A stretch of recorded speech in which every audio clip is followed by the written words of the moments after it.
Hey there, welcome back to another episode of MVP Business, where we showcase leaders who live through their mission, vision, and passion.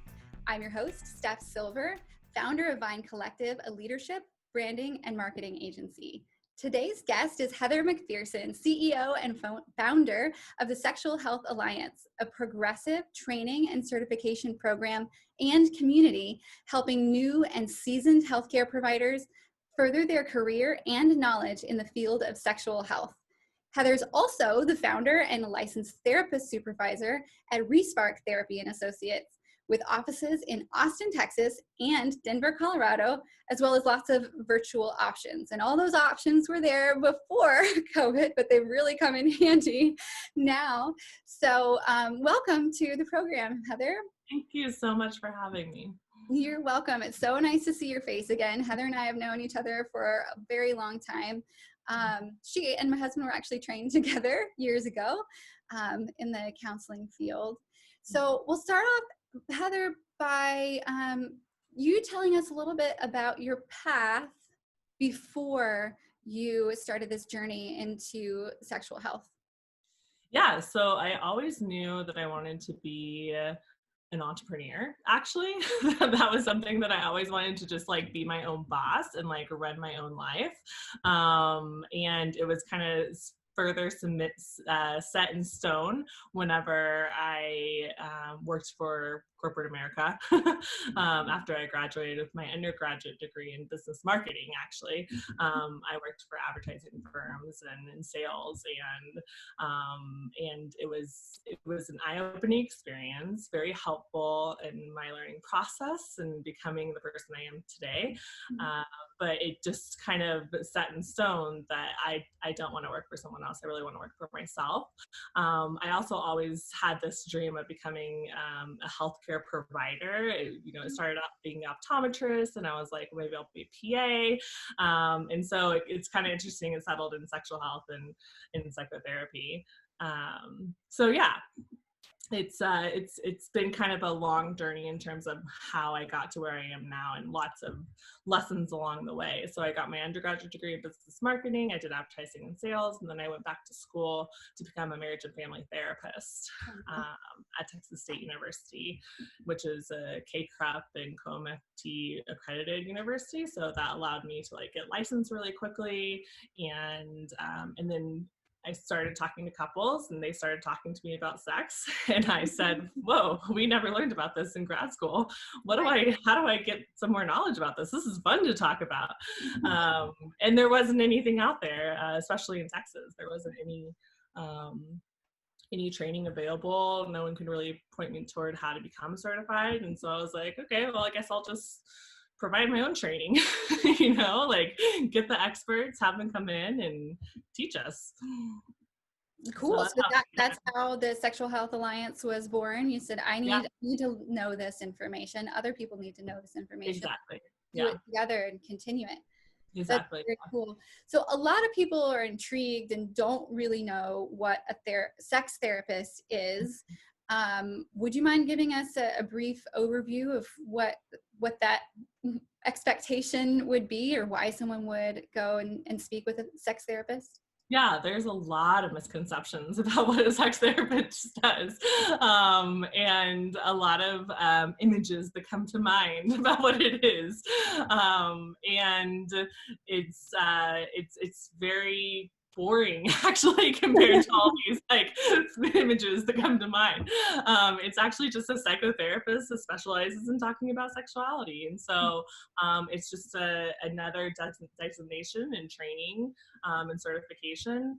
And I have my license in marriage and family therapy, which I think is so essential to becoming a sex therapist, because as a sex therapist you see a lot of couples in sessions, and so to be able to have that family systems training is I think essential to providing this service. And so as a sex therapist is essentially a specialist in psychotherapy. So it's talk therapy, talking about sexual health, sexual history, relationships, and sexuality. So what are some of the reasons why someone would go and talk to a sex therapist versus a standard therapist, marriage and family therapist or someone else? Mhm. So couples, marriage and family therapists, individual therapists, in Texas, they're called LPCs and LMFTs, that's their licenses. They do not receive any training in sex therapy or sexual health in graduate school usually. It's not required. There's some schools that maybe require one class, but usually you're lucky to even get 1 hour in how to talk about sex with clients. So it's important if you have any kind of issues related to sexuality within your relationship or even individually, like affairs or orientation or, desire discrepancy where one person's wanting sex more than the other, maybe lost the passion, lost the spark, all those issues, it'd be prudent to go to a sex therapist rather than a couples therapist because we just have that extra training. A certified sex therapist has over 150 extra hours of CEUs or CEs, continuing education, and they have more supervision, another 50 hours of supervision they have to go through, and supervised care for clients as well. Wow. What are some of the common, I guess you kind of mentioned them a little bit right there with affairs or what is it that you learn specifically when you, like you said, in the certification and training that is specific to sex therapy? Yeah, so a lot of it can be the basics in the beginning. So having kind of that history taking ability to be able to talk about sex with your clients, having the training and assessments. And a big chunk of this is what we kind of call a SAR, which is a requirement to become certified as sexual attitude readjustment or reassessment. And the purpose of that training is to actually assess your own biases and your own judgments around sexual health and sexuality and relationships and the various acts and kinks and fetishes and what have you. So you need to assess your biases and your judgments before you go out into the field, because otherwise you'll go, whoa, you're into that, which sometimes you can't help your facial expressions if you haven't seen it or been exposed to it before or talked about it before. So it really makes a difference to be able to go through that training and really assess your own beliefs, your own values related to sexuality, related to sex and relationships or sex outside of relationships, so that you don't unintentionally harm your clients. Right. Yeah, that's really interesting. So what led you to the passion of, because you've started 2 different companies now, one national organization that's focused on sex therapy. What led you to that passion versus staying in marriage and family?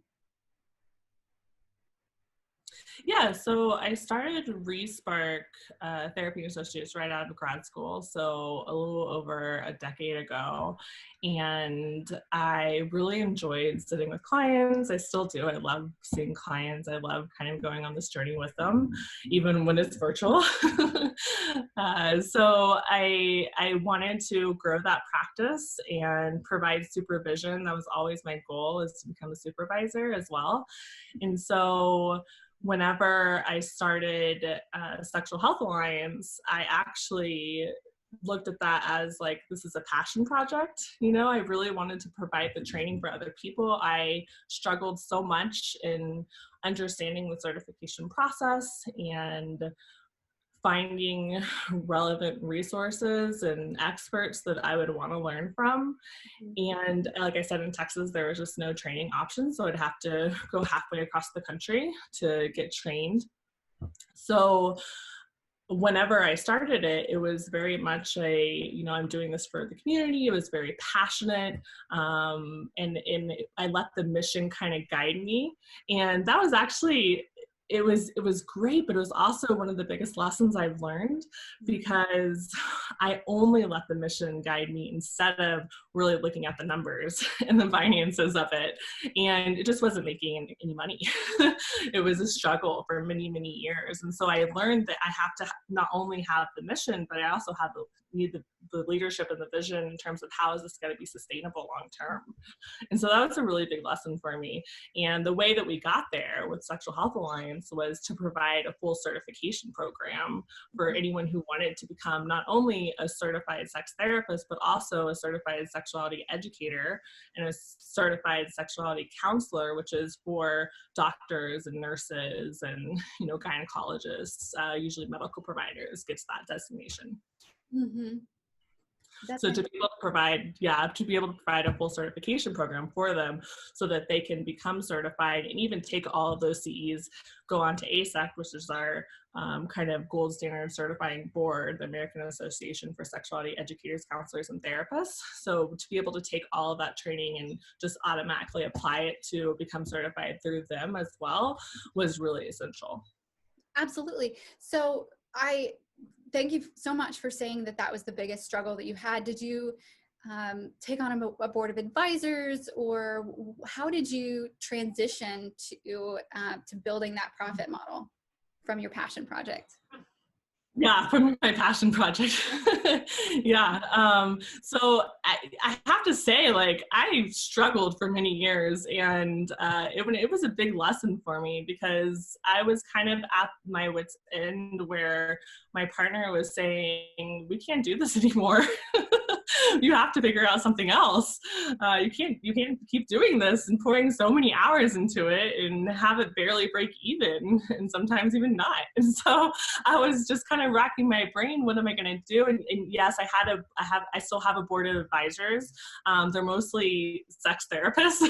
They're mostly the experts in sex therapy, which again, another big lesson. And I'm still kind of working on that and getting advisors that are from different fields, because I think that would be obviously really helpful. However, I did have, and I still do have, our director of clinical education, Dr. Chris Donahue, whom is on Loveline and has done many major outlets. And he kept on pushing me, saying, you need to provide certification. You need to, provide all those hours and just do a certification program. And I was like, no. For so many years, I was like, no, I don't want to do that. That seems like so much bureaucracy and politics. Ugh, I don't want to do any of that. And one of my other advisors, Dr. David Lay, who's another expert in the sexuality field, he's been on every major news outlet, Dr. Phil, Anderson Cooper, everything. And he also said, hey, look, I'm here for you. I'll encourage you and support you in any way you need in order to, develop the certification program. So he helped teach actually a lot of the hours needed. Oh, that's great. In our online program, because it's a hybrid program, or it was before COVID. So it was 4 online learning modules and then 3 in-person conferences. Of course, now everything's 100% online. But yeah, he helped a lot in teaching a lot of that too. So they both were essential to that process. And now you have the program in multiple states. How many locations or? So we were in 7 and we launched in Anchorage, but we haven't quite got there yet. It's supposed to be in September is our first kind of kickoff. We'll see how that goes if we get there. So technically 8 cities now. Mm-hmm. And it's mostly the West Coast, and that's pretty much because I'm a West Coast girl. If I'm gonna have to travel and go to these places, I want to go somewhere I really want to go and enjoy the beautiful outdoors and scenery. I'm a mountain girl, and so to be able to explore that is another perk of being able to pick where I want to go. Mm-hmm. But we probably will add it in more eastern states at some point. So do you have then individual states that have every state has their own certification process, or is there a United States? They each have their own? Really good question, actually. All of it's so confusing, which is why it struggled for so long to do this. So the ASECT is a national board certifying organization. All they do is certify people. There is, I think, one state that actually provides a license in sex therapy, and that's Florida. So there's not any other licenses in any other states. So it's really the certification designation that gives you the ability to practice sex therapy. Unfortunately, a lot of people say they're sex therapists or they say they're sex positive, and sometimes they don't have any training. Sometimes they have a lot and they're really wonderful, but sometimes they don't have even an hour.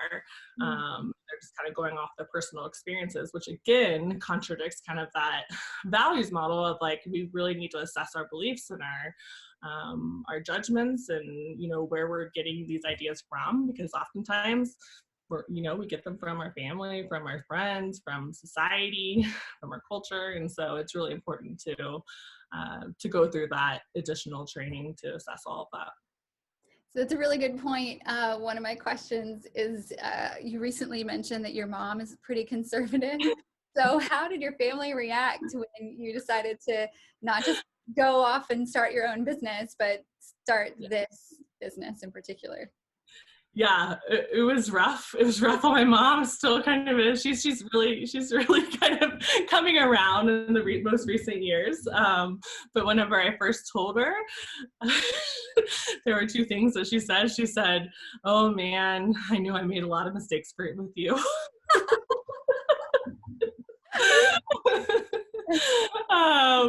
Which, you know, I completely laughed it off because it was just like, oh mom, I'm so sorry. Like, you know, I know this is like a very big change in like what you saw for your daughter and, you know, her future. But she also said, oh, your grandfather's rolling around in her grave. You know, this is South Texas, South Central Texas. They live in San Antonio. So definitely some kind of like wide eyes, like, you're doing what does that mean? But I think that as she sees my success and as she sees like how we can really help people and make a difference in people's lives, she's coming around to more appreciative of the mission and what I'm doing. Because again, you know, a lot of couples, like I said before, you know, they're dealing with a lot of everyday issues that we just don't talk about, you know, whether it's infertility or, you know, struggling with a miscarriage or, and they're wanting to reconnect and have sex after that, or having an affair, which is super common. It's just not something we talk about. So yeah, the issues are so important to be able to talk about with a trained professional, because oftentimes you can talk about it with your friends, but again, you can get so many different answers from friends. I one of the things that I've noticed in my life, I have two kids that are pretty young, and so most of my friends are either just now having kids or, everybody ranges. Even, some people started when they were 19 and others are just now starting at 40. But I've noticed consistently across the board that there is a big shift and challenge right after having kids in getting back into some sort of sexual cadence and the communication between the husband and wife. One expects it a little faster than the other, or there's a huge fear. There's a physical fear that you didn't realize you were going to have. And then there's the emotional fear of like, this body isn't for you anymore, or, all these different things that were not expected and not communicated. That's not something your mom talks to you about. And so it's just one of those many, many things that is so common, but never talked about. Yeah, there's so many kind of life development issues along the way of life, right? So getting married, how kind of your sexual relationship can change when you do get married, having kids, going through menopause, even into, older age, and how your body changes with every year and every decade that passes, and how that affects your sexuality and the sex you're having with your partner. All that stuff we never talk about. No one teaches you, what that means, and if it's normal, if a lot of the biggest question is, am I normal, right? And so, and then the second question is, okay, I'm normal. Well, what do I do about it? And so to be able to go talk with a trained professional and get some feedback and some ideas about how to communicate about this and what to do about it can be really helpful. Yeah, absolutely. Tell me about, so we talked about the challenge in getting the Sexual Health Alliance up and going, or one of the biggest challenges or set of challenges. Were there any struggles that you overcame in starting Respark in just, the a more standard business? There's the, sexual part of it, but it's really just a standard practice, but it's still not easy. Absolutely. Yeah. And I think I'm still kind of figuring it out, as we all are, right? With both businesses. With Respark Therapy and Associates, I had this dream of having a group practice and being able to supervise and having kind of that cohesive team and almost family of how we can support each other and encourage each other. Because private practice as a psychotherapist can be really lonely. And, the research says that the first few years of a therapist are usually the most trying, especially if you're in private practice. But also to be able to have that support and have that community, I think is really important. Whenever I first started, I had a couple of interns that, maybe weren't interested in becoming a certified sex therapist, and our practice mainly focused on seeing clients with sexual health issues and sexuality and relationship issues. And so when I noticed that I took on interns that weren't in line with the mission of the business and the clients that we see, that was a big lesson, and that I really need to put my foot down and say, we're only accepting interns and therapists and licensed providers that provide sex therapy, but also want to get advanced training in it and have the goal of becoming certified. And so the word providing our clients with, as a group practice, we're providing our clients with the highest quality standard of what a sex therapist can do, and the information and knowledge that they carry. Absolutely. That's a really good point for all industries. And I think one of the reasons why MVP Business is, talking to leaders like you, it's one of the biggest lessons in business that if you don't hire and train people that are aligned to your mission and vision, or if they don't know what it is, then you lose it. Yeah. And you lose customers. And it was a few years there. I mean, I had one or two that stuck with me for 6-7 years so far, but it was a few years where it I learned who I was looking for, and hiring the right people is everything, right? Like, that's, if you don't know how to hire the right people, then you're not going to be successful. And that means hiring the right people for your personality, your business, your mission, the clients that you treat. And now I'm so thankful to have actually a rather large team that they all want to become certified sex therapists. They all believe wholeheartedly in the mission. They're all super passionate about it, and they're really skilled, trained, wonderful therapists. So I'm really lucky to be able to have this team now, but it definitely took some time to get there. Absolutely. Well, I think you attract them as well. Is there anything that you do in the hiring process or in your daily, weekly, monthly workflow that keeps people aligned, or you're making sure that they don't get too far in the door, past the threshold? Oh yeah. Yeah, I have an administrative team, which is fantastic and wonderful. One of my so I have an intake coordinator and clinical manager. Her name's Taylor, and she handles all of our bookings and interviews potential interns and potential licensed providers that want to come work with us, and so they have to go through her first. So that's helpful. And I say just having like an executive assistant and a management team to be able to support it is essential when you grow this much, because then if you don't have anyone helping you or anyone on your administrative team, then you're just stuck in the weeds all day, and you can't really be kind of the CEO or the founder, the leader that you want to be. And so to be able to I have a couple of different executive assistants and team members that work on the day-to-day operations so that I can step back and think, okay, what's my next move as a business, as a company? Where do we want to go? How, just being able to be creative and come up with some ideas is so important to have that space and not be kind of like scheduling clients every day and talking to people and, you know what I mean? Be in those administrative tasks, scheduling. Counseling too. Exactly. That is one of the biggest lessons that I think sole proprietors and entrepreneurs have to learn.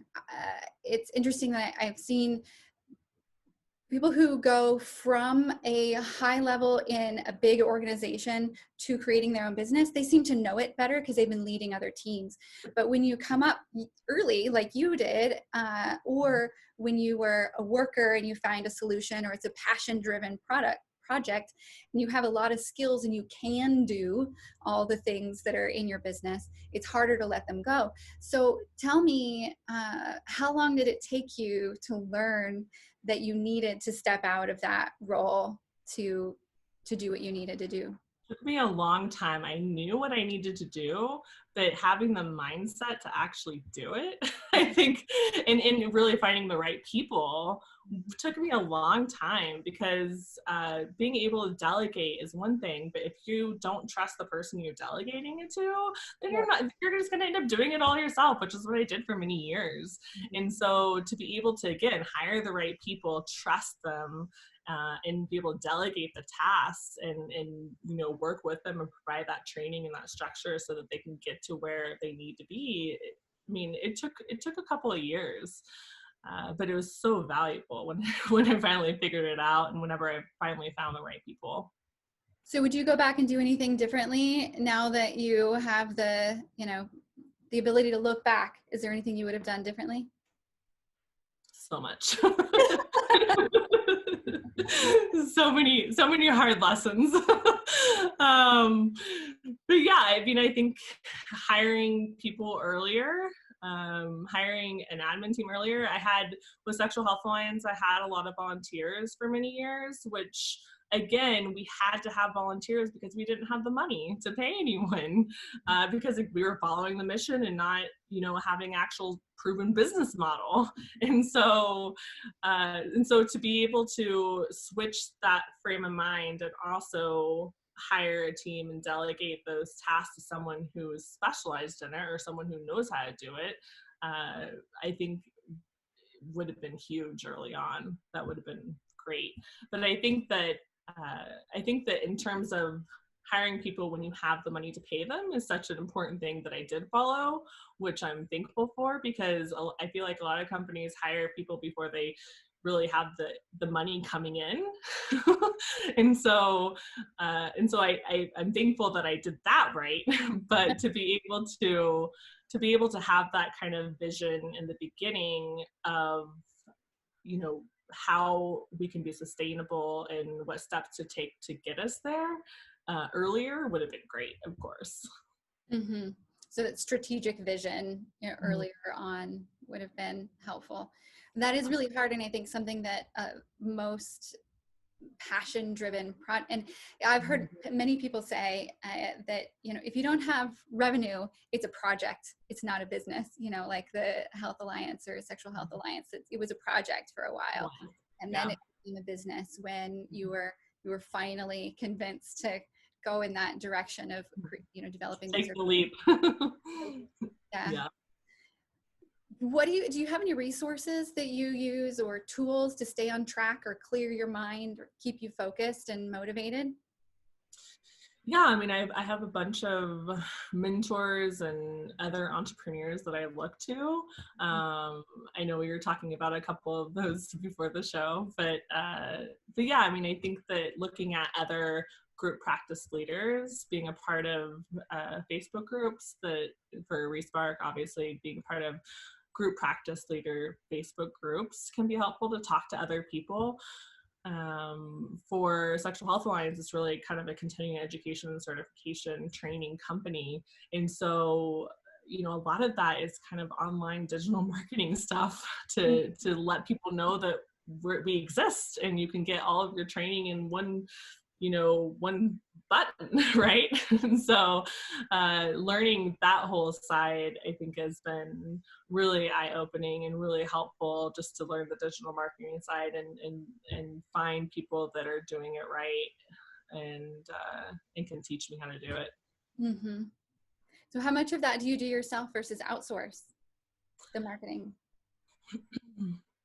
Do a lot of myself, which again is, I know that I need to find that person, but a lot of it is I want to have the money coming in before I do it. But it's kind of that catch-22 where like you need them in order to make you more money, but you don't want to hire someone before you have the money to pay them. So for Respark, we have a marketing company that helps us out and does that. For Sexual Health Alliance, we don't yet. But I think that that's kind of the next step. I'm learning a lot of it myself just so that I know what to look for and I know what needs to be done. Mm-hmm. But eventually I'd love to have someone help out with it as well. So I noticed that Respark has gotten some good press. Is there anything in particular that was caught in the press, or do you just happen to have a spark about you? Yeah. I mean, I think people connect to Respark because, a lot of couples are, maybe struggling with their desire for one another 10 years, 20 years, 30 years down the road, maybe even 2 months into the relationship, depending on what's going on, what's happening. So I think that people connect with we had the spark and now it's gone. And so we want to respark it. But in terms of press and media, I've been fortunate enough to know and make friends with people who have that coming in so regularly. So the experts in sexual health being able to make those connections through the Sexual Health Alliance, and for them to, refer me a journalist whenever they're too busy. So I've been really lucky in that regard to be able to, take on those opportunities. And whenever they see you do something and they like it, then they'll come back to you, obviously, or they'll tell someone else, or they see that reputation on your website and say, okay, this is someone who can give me a quote or can help me out, help me write this paper on a deadline, or write this article on a deadline, which is often what it is. Yeah. Well, and I would go back and say it's not necessarily luck. It's that you've done a great job of keeping your network updated as well, staying in touch with the people who are aligned with you. It's true. Yeah. Thank you. No, it is. It's, it's work, but it helps whenever you actually want to be friends with them too. Oh, absolutely. Stay in touch with someone that you don't really care for. Yeah. Yeah. It helps when they're fun to hang out with. So what other organizations are you a part of that you would recommend, or like you said, you mentioned Facebook groups, for whether it's in your industry or for, let's say, for your industry folks, but also for individuals who aren't quite sure if they need to talk to someone yet, but they want to do research? So you're talking about maybe a potential client? Is that what you're saying? Mm-hmm. Like both, if you want to go down one path or another. Yeah, so for business stuff, obviously talking to other group owners, there's group practice conference that I was looking at going to, other, kind of therapy entrepreneur conferences, being able to connect with them. I went to Joe Sanok, he owns Practice the Practice and does a lot of helping new therapists, launch their practice and eventually even grow to a group practice. He has a conference and has a bunch of free resources online, which is wonderful. So in terms of building a practice, I would recommend him. In those other group practice conferences and resources, and there's a podcast that's like Grow Group Practice. So those are some of those are free resources, which is really nice. On the business side, in terms of growing Respark and Sexual Health Alliance, learning kind of the mindset that goes along with it, and and actually the tools that you need to get to the next level.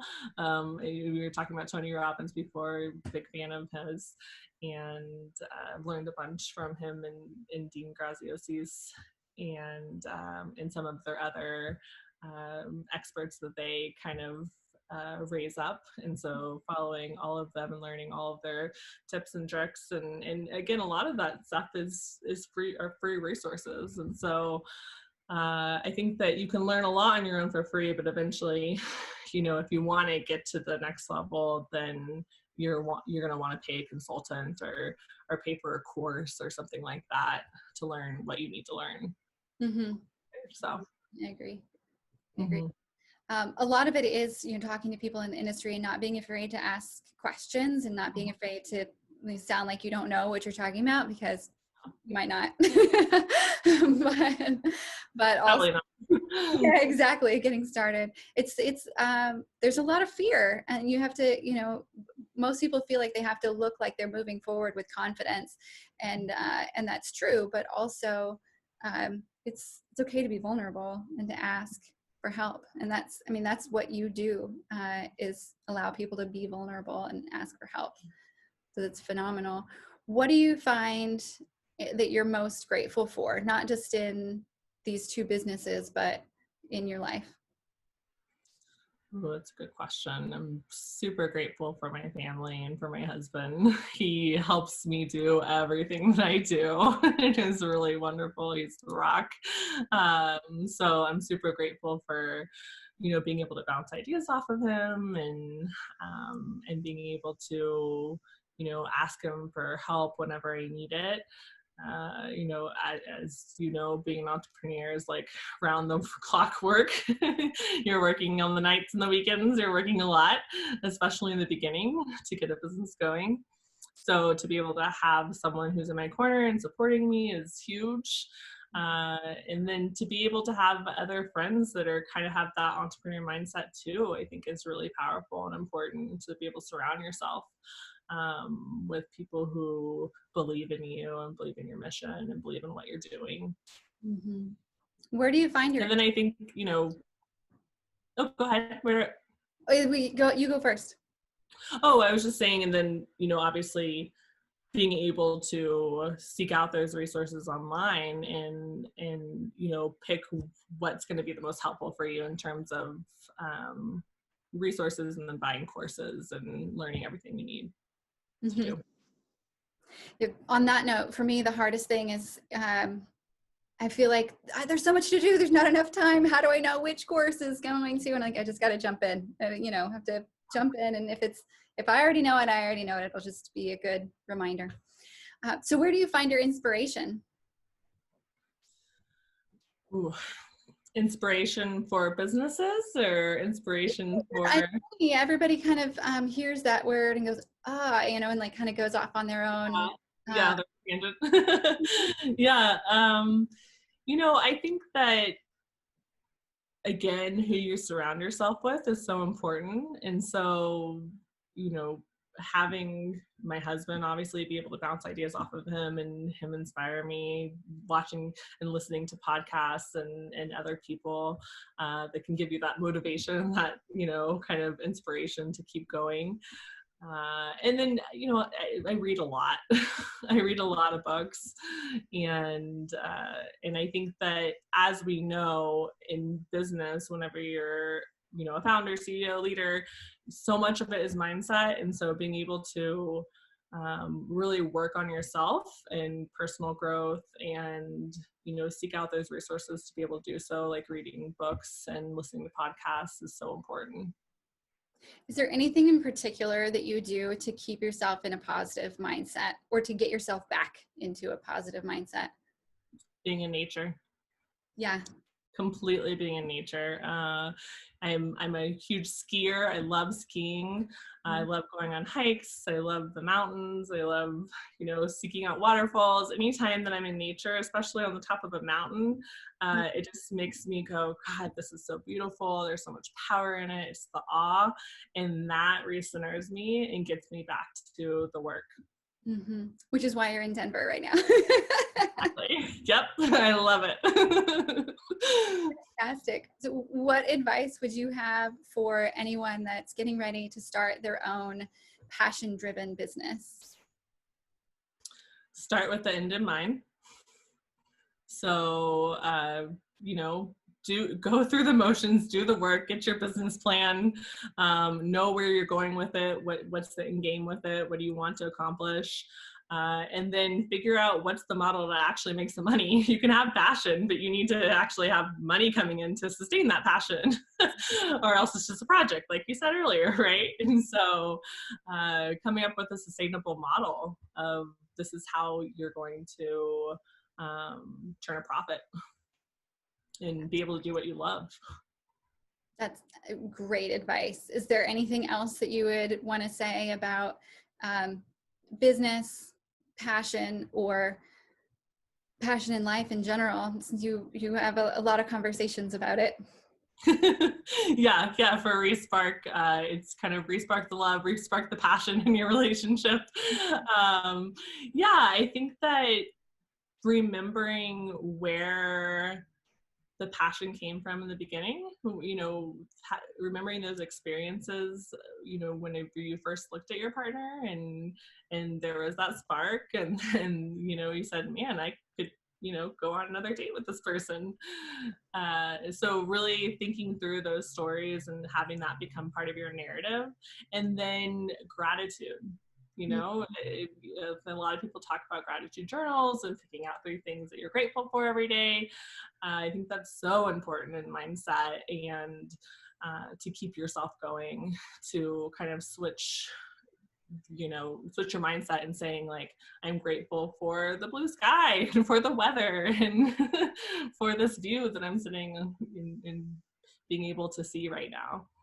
Absolutely. I think that's one of the biggest things in long-term relationships, because it's so easy to say, like, oh, I hate that he doesn't do the dishes, or, you have these like constant things. But it's easy to get caught up in the sock on the floor, and it's not ever about the sock on the floor. I mean, unless there's some other issue going on. It's like, really, but usually it's not about the dirty dishes. It's not about the sock on the floor. It's that you are appreciative of your partner, and your partner feels desired and feels loved and feels like you want to be in this with them every day, and you're grateful for it and you're excited about it. Yeah, absolutely. I think those are great. That's great advice for all of life and business and in relationships, is find the gratitude, get your mindset right, and keep your passion aligned. Yeah, absolutely. I am so happy that we reconnected, Heather, and that we had this conversation. Thank you so much for sharing so much with us.